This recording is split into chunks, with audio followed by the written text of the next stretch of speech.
Hey friends, and welcome to another episode of Tip for Tip, where you, the business owner, ask us marketing questions in exchange for a tip in your industry. My name's Aaron. My name is Christian, and today we have Gary with the Big Little Fish Store.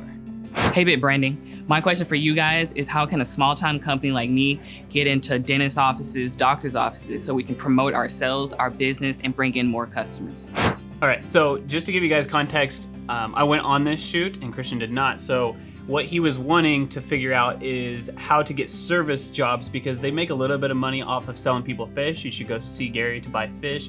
But what he really would like is for people who are looking for service for their tanks, because it's really difficult to go and clean a tank once a week or however often you need to do it. And he wants to get into businesses or dentist office to get more frequent customers so that he can be cleaning them. So our answer is going to be based off of that. So what I was thinking is figuring out pain points for these dentists or the business owners, and figuring out, okay, what is it that would help their customers, or why would they have these tanks in their office in the beginning? First, we would need to know that, but it's funny that you go to a dentist office and most of them have.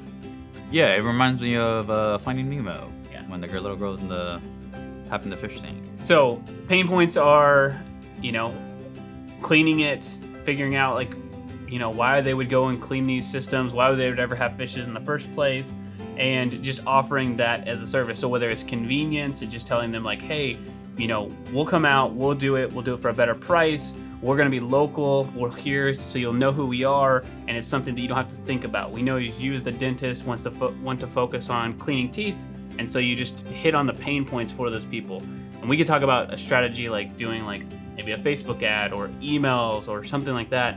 But I think even going and knocking on the doors and just literally trying something like that could potentially work too. Yeah, so I was talking to Ryan, which is our campaign manager, and you can't on Facebook necessarily target dentists, but you could do small business owners with an interest in, could be a dentist or orthodontics and things like that.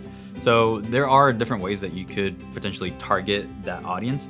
And I think once you find that audience on Facebook, it's just a matter of having a great offer, right? So if it's cleaning that brings in the more money, then maybe having some sort of subscription service with a really cheap build or whatever, then that could be a good way to incentivize these people on Facebook. But yeah, I mean, that would be one of my biggest things, would be try to figure out a good blend of a really good deal on a tank, and then the subscription cleaning basis that, you're, like Aaron said, you're taking away, getting rid of that pain point of I don't want a fish tank because I have to clean it all the time. So yeah, kind of like with that 1-2 hit punch right there.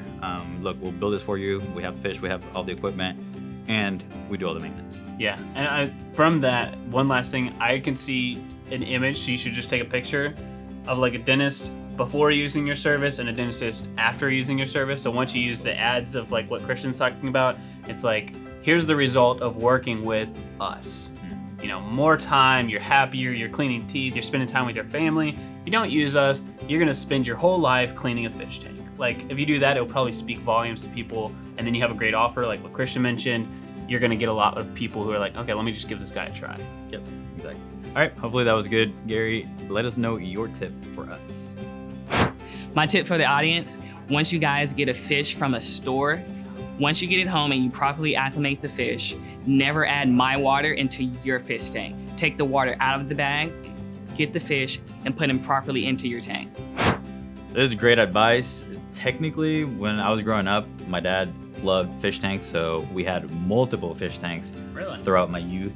And that was something that, every time we brought a fish from the store, we had to put him in this little container inside of the tank, but it was separated from the other fish, just kind of get him acclimated, and then you just kind of release him into the tank. It was pretty cool. I didn't know that, because you didn't have any fish whenever you were in Kansas. No.